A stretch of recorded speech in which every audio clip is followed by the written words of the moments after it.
Welcome to Breakaway Rail Talk. We have a very special conversation to bring to you today. Our friends, Tony Kobitz, a.k.a. Tinky, and Ron Moquette got into it so heatedly and respectfully heatedly and got into such a great debate on our show from earlier this week that we decided to split off part of their conversation about Lasix and make it its own Breakaway Rail Talk show, because it's obviously been a hot topic for many, many years. And you have two of the most knowledgeable guys coming at it from different perspectives in the business. And it really was just fascinating. I said it in the outro, but it takes a lot to keep me and John quiet for as long as we were, but we were just letting them go at it because it was such good and entertaining and substantive discussion. So I hope you enjoy it. As always, Breakaway Rail Talk is sponsored by our friends at Arian Pedigrees. Shout out to Andrew Stewart and the whole team at Arian. They do an unbelievable job. The website is Arian, arion.co.nz.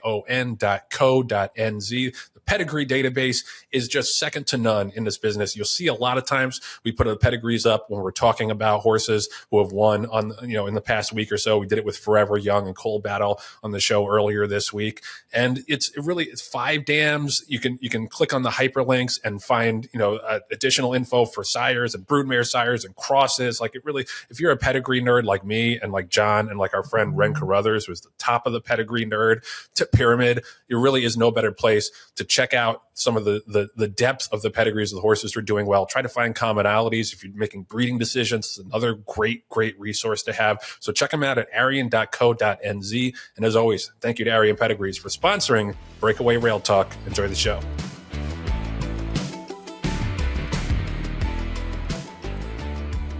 All right, so these two are so fascinating. We had to have a separate show, a separate discussion to talk about Lasix and whether or not it's necessary. Ron Moquette and Tony Kobitz are back on with us. Welcome, guys. Let's get into it. Great. Look forward to it. Tinky, I'm going to throw this one to you because I know this topic is near and dear. One of the aspects of the decreased amount of fatalities, as Ron mentioned, the racetrack, the vets, the trainers, the owners, everyone being more conscious about it. But also there's been, maybe pre-HISA even, there's been a change in the feeling about Lasix within the industry, especially with black type races in particular. And they changed the rules. I think it was pre-HISA changing the rules, as far as Lasix goes. But you did a deep dive analysis on Lasix, and I know you wanted to talk about your findings. Yeah, thanks, John. I'm not clear on the role that Lasix has played in the greatly reduced durability of contemporary racehorses, which average about 15 starts in their careers today and averaged over 30, 50 years ago. There are a lot of variables. Some people point at Lasix and the fact that with humans it has some adverse effects.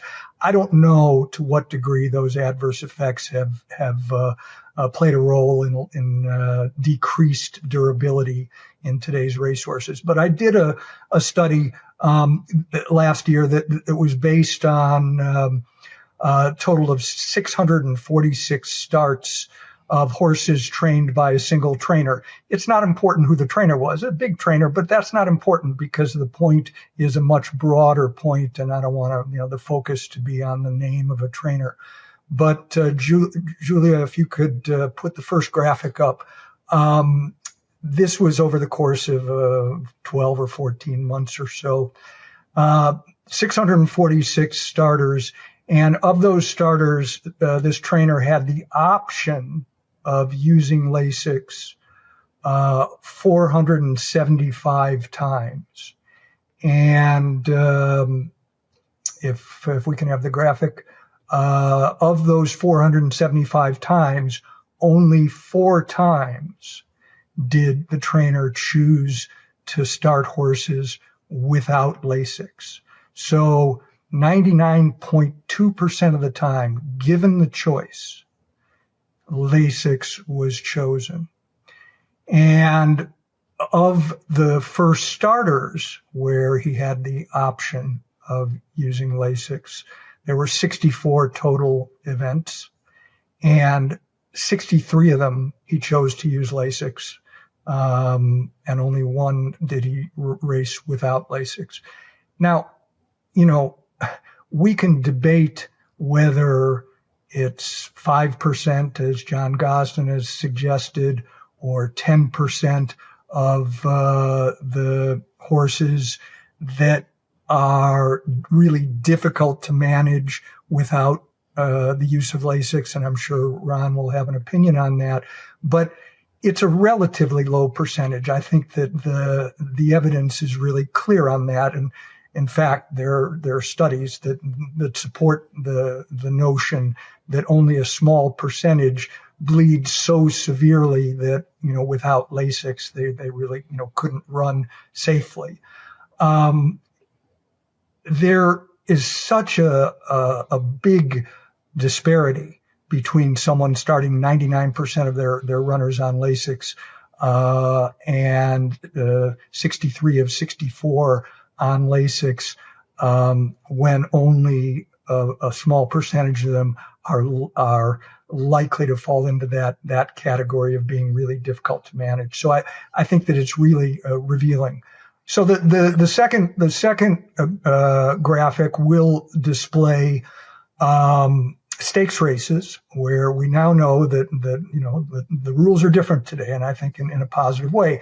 I think that prohibiting Lasix in stakes races, has always made sense, because those are the most valuable breeding properties that are racing in those races, and the most likely to have a real impact on the breed. And we know there's a genetic component to bleeding. So, being able to prove that they can race successfully in stakes without the use of Lasix is meaningful, I would say. So this particular trainer started 171 horses in stakes races without Lasix, and won or placed in 129 of those races, 75%. Now, yes, he has good stock, but I'm quite sure that if any trainer in the world, including Aidan O'Brien, were given a piece of paper that said, listen, would you like to be guaranteed that you would win or place in 75% of the stakes races that you enter horses in? You can sign here. I think everyone would sign there. So, this is a further illustration that it is, possible. And of course, a lot of those horses are older horses. Most of them are older horses. It certainly is possible to manage horses, the vast majority of them, without the use of Lasix. Another illustration of it, I think. And finally, the third graphic. Hey, before you get into the third graphic, I just want to jump in and ask a quick question. Did you find that with the races that you analyzed, was there a difference, summertime racing, heat index, or anything like that in comparison to the colder weather races? I did not check that. I'm sorry to say I didn't. But I'll mention something relating to that. But I didn't mention that the only sort of special parsing that I did was related to this stakes race category. I took a look specifically at the 171 starters, 129 won or placed. So that means 42 were unplaced. I looked at the 42 that were unplaced, and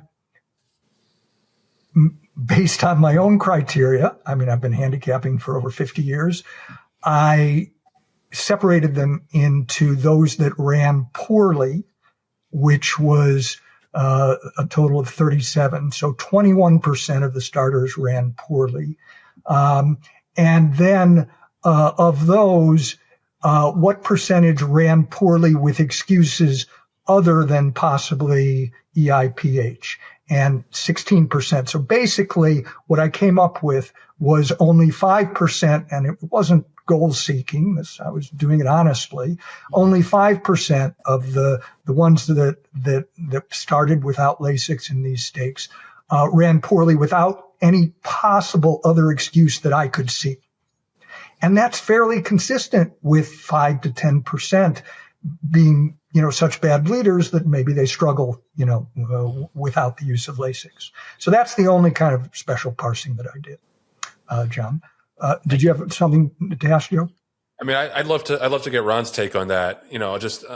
As someone who's is on the backstretch every single day. To me, I think what Ticky's saying is part of it is undeniable that more horses get Lasix than necessary. The question is that a preventative measure that more people are doing, or is that a performance enhancing factor. Ron, what's your take?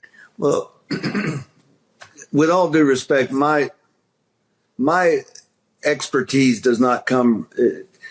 Probably if I'm going to give a deep dive to something that needs to have graphs and all that stuff, I'm going to get Mr. Tinky because he is about as thorough and knowledgeable as it gets. All of my stuff comes from trial and error. Right. And it comes from the first thing that whenever I first got my license, I made a promise to myself. It was like, you fell in love with the sport because you love the animal. Mm-hmm. You should do what's right for the animal. Now, I really took that to heart. I really believe that. And I think that a lot of people that I compete with are the same way. And what I would tell you is this. All of that stuff is very true, what Mr. Tinky said. But I want to say this. Who all on here has witnessed a horse hemorrhage to death? Yeah. Oh, to death. Unfortunately. Okay, so if you've done that and you know that there's a shot that could greatly diminish the opportunity for that to happen, and you don't do it, I feel like you're doing your horse a disservice. Now, does that mean that it's a performance enhancer? Well, yeah, I think if you go over there feeling like that there's a better shot that you're not going to bleed, yeah, that is a performance enhancer. But I think that Lasix has been a huge topic for a long time, but they've always went to this guy uses it, this guy don't use it, like it's a performance enhancer. And I've told people this before. Whoever's in charge of Lasix PR should be shot, because immediately it was put out there as this thing that either masked other drugs, which is bull crap based on today's testing, maybe back in the day, but it was brought around like Coca-Cola with cocaine in it. That's how everybody immediately fell in love with Lasix. But here's the thing. The way I look at it, we owe it to ourselves to put our horses in the best position. As trainers, if you don't do that, as an owner, if you don't do that, if I know a horse could possibly get scared and jump into a wheelbarrow that's sitting there and slice a tendon, and I leave that wheelbarrow sitting there, then what kind of idiot am I? And would you respect me to take care of your horse? Right. No. I've seen the effects. I've watched a horse named Bunker Hill Road spook from a wheelbarrow and back into the wheelbarrow, and the little part there sliced his tendon. He's retired. He's done. He fights through laminitis and lives a miserable life for a while and finally goes away. From that point on, you can go to my barn. Wheelbarrows are not allowed because I've seen what it can do. And it may be a little bit of a deal for my grooms. I've actually had grooms tell me, I don't want to work for you because I don't want to have to use a muck tub. And that's fine. And I've had people tell me before, hey, John Ed Anthony, great guy. I won't send you a horse because I notice you use Lasix. Okay, my job is to do what I think is right for the horse. Mm-hmm. When you go back to 50 years, there's so many things. I'd love to have a deep dive conversation, especially with Mr. Tinky because of his brain, the way it works. But I want everybody that says, well, 30 years ago, we didn't do this, or 30 years ago. Well, we didn't even start using aluminum shoes until 35 years ago, when nobody's done the effects of how that handles breakdowns. We used to use steel shoes. Remember the fairs and the deal with the heat iron and all this, and the torch. And so there's so many different things. There's so many variables that could have an effect on the durability of horses. And somebody wants to go to a water pill. Right. Now I'm simplifying it. I know it's a diuretic, but the bad PR, the Jockey Club got a hold of it and decided that we're good for horses. And look, I respect the Jockey Club. They got a thankless job, but they are the ones that originally said, New York was the last place to make Lasix legal. Right. If they saw either how people go through hoops to ensure their horse's risk of bleeding is less by either pulling the water away and seeing horses choke and pulling feed a way to draw them up so they take less weight on these joints, especially at 2-year-olds and 3-year-olds. Whenever they're forming bone, they're going over there with sometimes 40 pounds extra, just water weight. And as an athlete myself, I know what I was like and how I hit the ground better whenever I was lighter than I am when I'm heavier. Right. But there's a lot more to it than just looking at some stats. And I thought that there's a lot of really smart people that have really good opinions. And some way we got to get all this together and say, let's get it right. What is best for the horse? If you can prove to me that lowering a horse's heart rate and lowering that's a side effect of Lasix, lowering the amount of weight it has is harder on a horse than carrying extra weight on joints that are bred by anybody's admission not to be as strong, and risking an episode of bleeding is better for horses. Then I'll sign up and say, no, I'll never use it if it's legal. But if it's legal, the same way I do vaccines, the same way I do Coggins, the same way we do everything else, it's for them one times, the same way we do seat belts in a car. Mm-hmm. You run the risk of having an accident that requires a seat belt, very minuscule amount, but the one time that it happens and you don't, and you could have prevented your kid from being injured or you from somebody, God bless, getting hurt, you'll wish you'd have used a seatbelt. And to me, Lasix is more of a seatbelt instead of a fix-all. And it's not something that happens every time, but I think you should consider the fact that people aren't going out there going, make my horse run fast. That's not the deal. Mm-hmm. A lot of people are going out there thinking, if it's available, I see that any risk of my horse bleeding is something I want to avoid. Right. Tank, you want to respond? Yes. Do I have 20 or 30 minutes? No, I'm just kidding. You can have as much time as Mike Rapoli donated to you. No. I have some. Listen, my respect for Ron is very high, and I really appreciate the opportunity to converse with him. And we're going to do it, I'm sure, privately also after this. I will enjoy forming a deeper relationship with him because I have a lot of respect for him and what he has to say. I don't believe that the fact that Lasix during, again, I got into the game in the 70s when I was young, really began to get into it professionally in the 80s and 90s. And so my career, and Ron's obviously to a similar extent, was concurrent with Lasix going from being something that was used occasionally to something that was used what I would say is reflexively. Now, Ron offers, and I believe him, I'm sure it's genuine, and I'm sure it's genuine with a lot of trainers, that they believe that it is to use it prophylactically is to protect the horse. But my view is that became a rationalization, and that no one really cared that 2/3 of the racehorses around the world were not racing on Lasix and were no less durable than American horses. I mean, I don't want to get into the weeds about, okay, well, in England, they train in a totally different way and that they're not confined to stalls and they don't have as much pollution. Yeah, all those things are true. And we could do 3 episodes on Lasix alone. But there's no doubt that Lasix, this is one strong disagreement I have with Ron. There's no doubt that Lasix is performance enhancing precisely for both of the reasons that he touched on. It's performance enhancing because of the rapid weight loss. And, anyone who knows anything about car racing or, basic physics knows that it's a performance advantage to be racing lighter, and 40 pounds is not insignificant for a 1,000-pound horse. It's a performance advantage. And in fact, there has been at least one comprehensive study done which showed clearly that horses that raced on Lasix were faster than those that did not.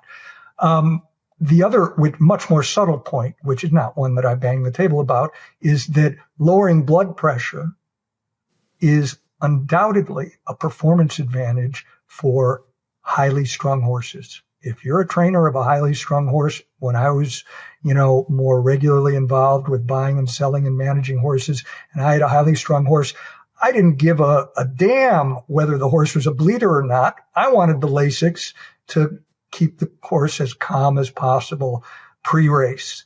And that's something that without that, a certain percentage of those highly strung horses would not be able to perform to the same level that they are with Lasix. So both the rapid weight loss and the lowering of blood pressure are performance advantages. There's no point in arguing about, what percentage of trainers are doing it, for just the reason that Ron may be doing it, but, and those that are doing it for performance reasons. But I believe that Lasix actually was the genesis of a culture in racing, a culture of, and Ron will remember the days when veterinarians were not nearly as, big a part of what was being done with races with horses from work to work and race to race.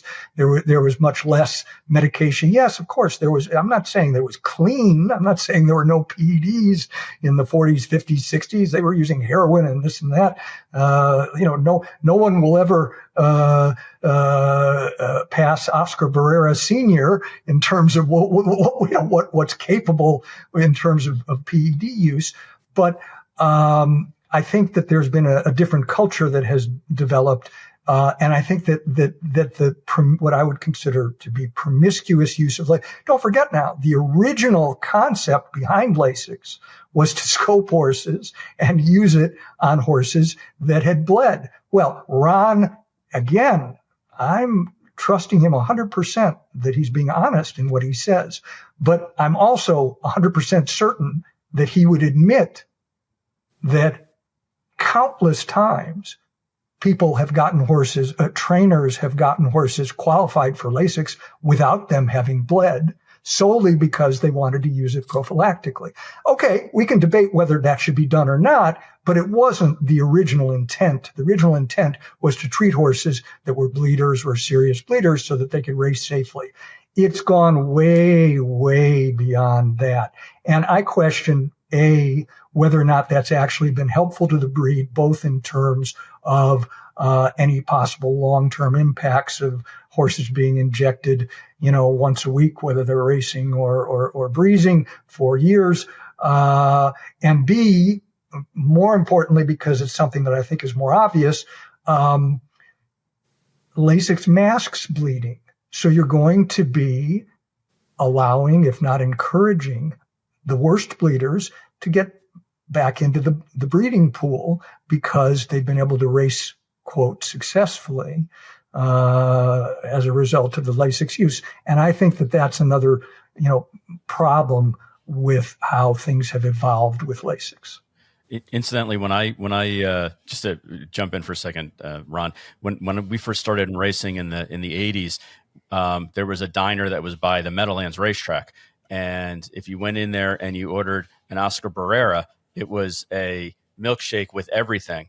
And then you got another one for free 5 days later. And that's the Oscar Barrera effect on diners. That's a true story on diners in the States. Tinky, I wanted to ask you, you had one more slide also that I thought was very interesting regarding 2-year-olds. And where Lasix is prohibited, under HISA rules. So, what was your take on that analysis? So the same trainer who chose to use Lasix on over 99% of his starters when it was optional, and who also had great success without it in stakes races, with 2-year-olds when it was prohibited, started 94 horses. And 30 of them won. That's 32%. 27 placed.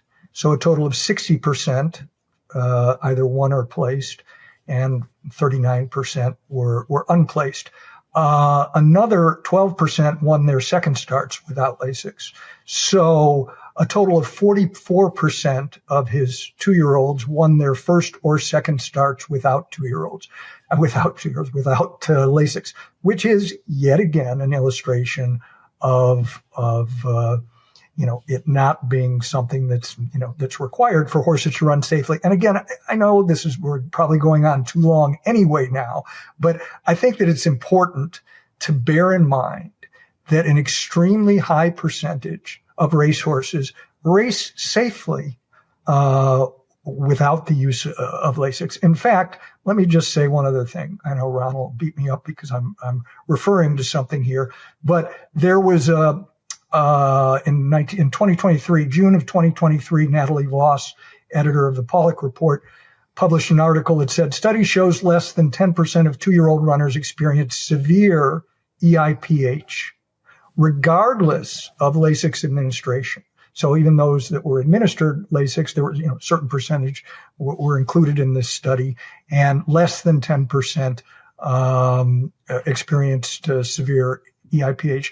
But the man, one of the two men who ran the study, went on to say that if you're worried about EIPH from I'm quoting, if you're worried about EIPH from the perspective of interfering with performance, we found that it had some impact, like what has been shown before, but only in really severe EIPH cases. Less than 10% of horses had any association with not running well as a result of EIPH.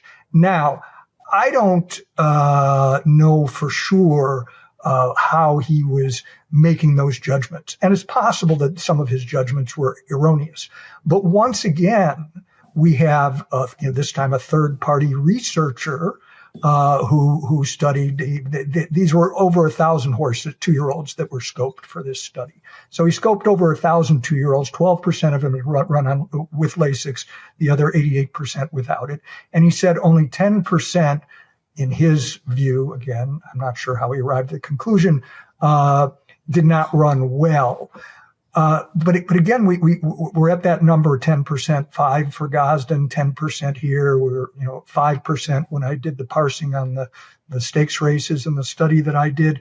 It really does seem like a low percentage are adversely impacted. So I guess my question for Ron relating to all of this would be, if you can identify as a trainer which horses are the most serious bleeders, is there any reason, given all of these things that I've been talking about, and the fact that 2/3 of the world's racehorses race without it, is there any reason that we need to give Lasix to the horses that are not at great risk? I mean, because the likelihood of any of them dropping dead from a severe bleeding episode seemed to be exceedingly low, I would think.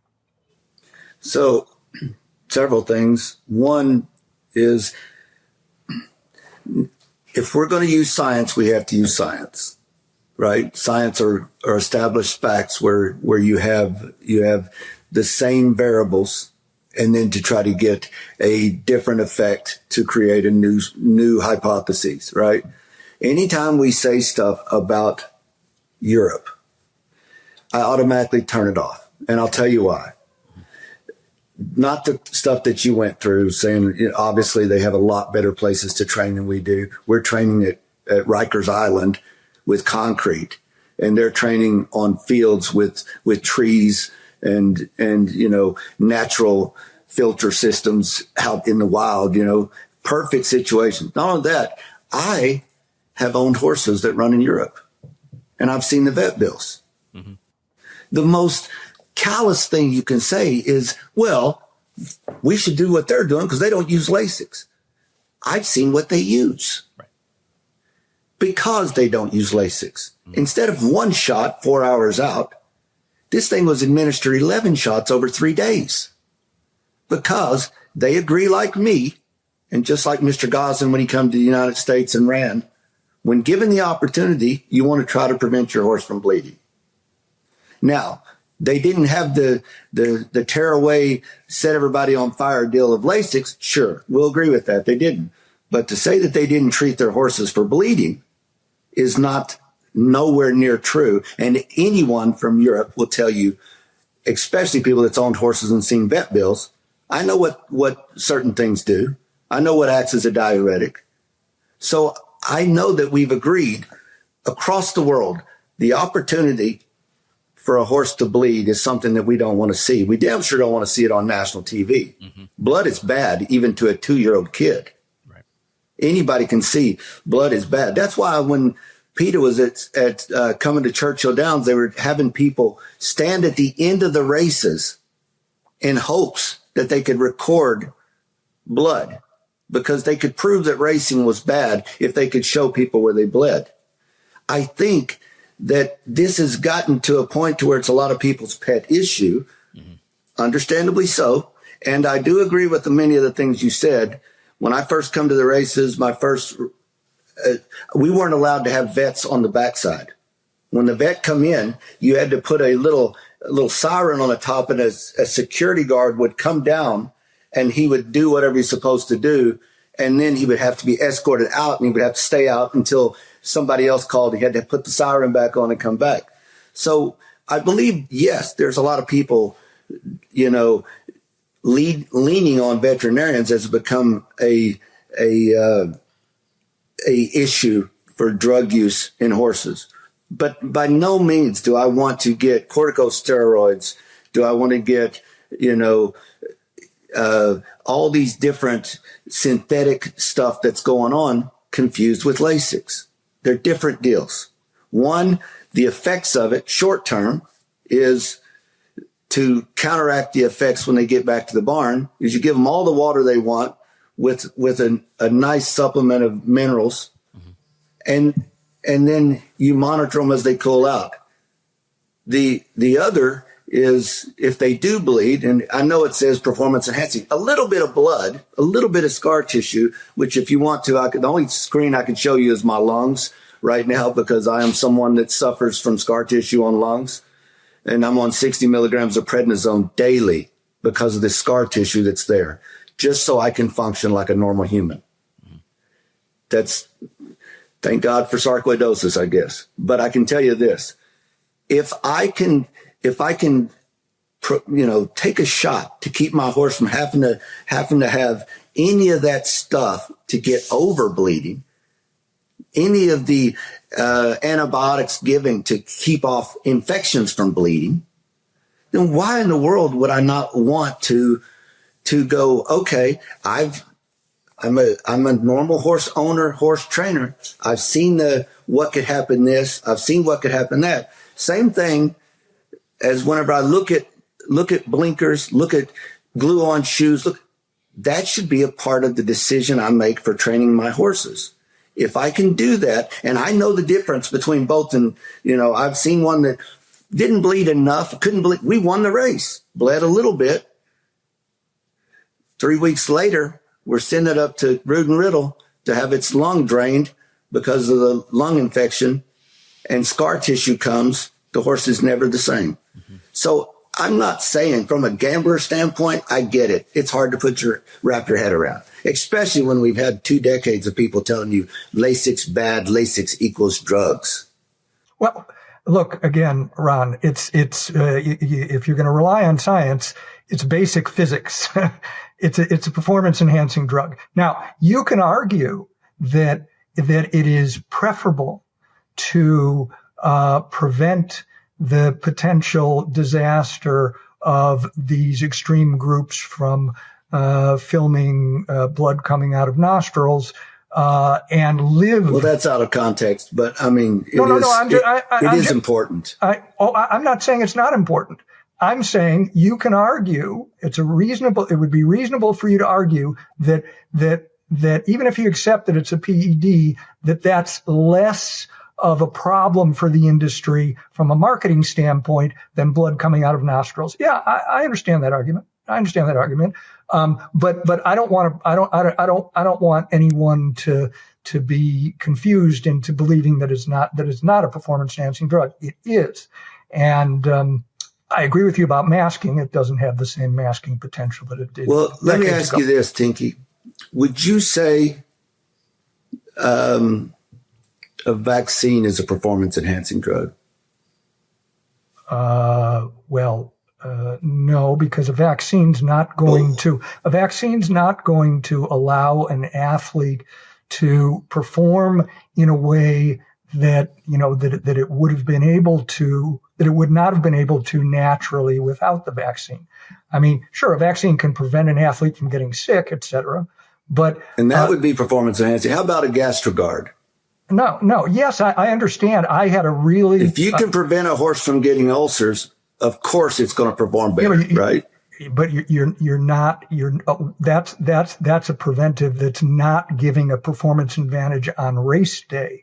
You're preventing something. That's where our differences lie, right there. And you're 100% honest and right to have your opinion. And I agree with your opinion because you're looking at it from a gambling standpoint. Oh yeah, it is a performance enhancing from a gambling standpoint. Right. No, there's no serious better in the world would. Yes, I agree. Okay. I'm right there with you. You're right, and I am confining it to that. That's why this kind of conversation is useful because. And this is the thing. I'm looking at it from I deal with the animals, and the problem is that there's one voice that's heard a lot more, and not your voice, but I'm just saying, if you get on social media, how many trainers do you run into? Yeah, not a lot. You're a rare all one. Wannabe trainers. They all want to be trainers and wannabe owners, but yeah, you're right. The problem is that no matter what, I say something, and I say it a lot. My job is to speak up for my horse every day.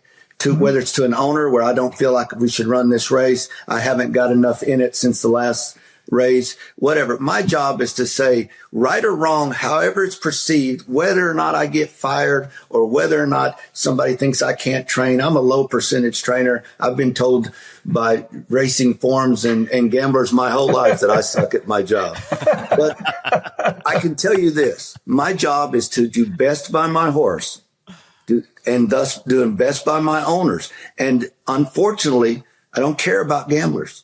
I care about them making money, and I want to have them a clean, safe product to wager on. Right. But my priority is the health of my horse. Okay. So you got somebody coming from this side, and we're believing we're right. We think we've got enough data over here that's not laid out as well as Mr. Tinky's, but we've got data over here that shows. I watched a horse collapse on the track at Oaklawn Park in a workout because they were trying to prep it for a stake race without Lasix 3 weeks ago. Right. And now I understand now, and there's some people out there that look at it like, well, that horse should be out of the gene pool because it was a mare. And if that mare lives, she goes and makes babies. You pick up the phone, you say, hey, your horse bled today. I think we should retire. Well, send her home. We'll breed her. Okay. So I'm just saying there's a lot of problems, but until we can come to some sort of agreement to where, yes, I do see the gambling side of it to where it is a performance enhancing, but by the same token, so is blinkers, so is a glue-on shoe, so is the Z-bar that American Pharoah ran in instead of not being able to run in a Z-bar. That was performance enhancing. I got my ass whooped by watching it go by me. If he don't have that shoe on, then how is that not listed as performance enhancing too? Everything we do to these animals are either performance inhibiting or performance enhancing. So I get it. It's easy just to shove it over there and go, yes, people gamble on it. And yes, it's easy to see that it can cause one to calm down. I've actually had the opposite effects. I've actually given 3 cc's of Lasix because the heat was up real bad and caused one to tie up with Lasix. So I've seen both sides of it. I just think it's in error for both of our sides not to be heard. And the problem is one of our sides is usually not heard. In some of these studies, and here's the deal.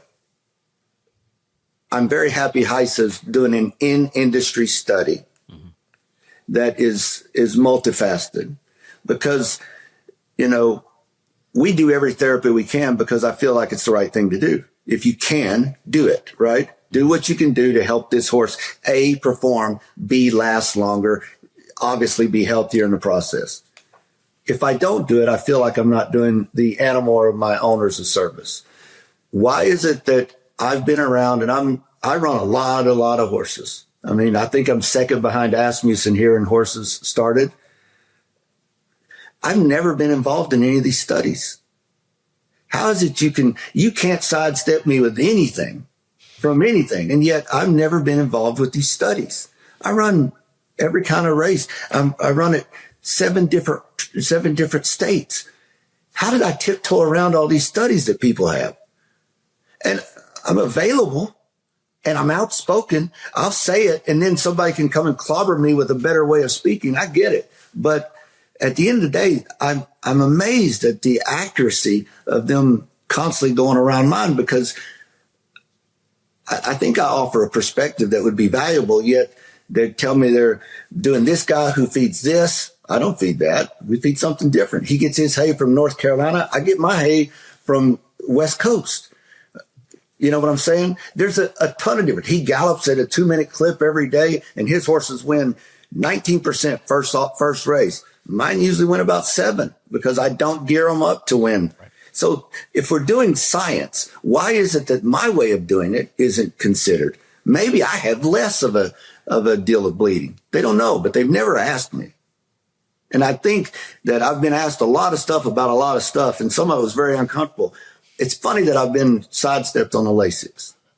I don't think after this you will be, Ron. I think after this you're going to be the poster child for wanting to have a conversation about it. I'm a poster child for seatbelts. I'm a poster child for vaccines. I'm a poster child for anything that will help us stay safer for the horses. And look, if you tell me that Lasix is not around, fine. I will do fine. We'll do the best we can, but it won't be like you think. Well, everything's great because there's going to be changes. You're going to have some effects.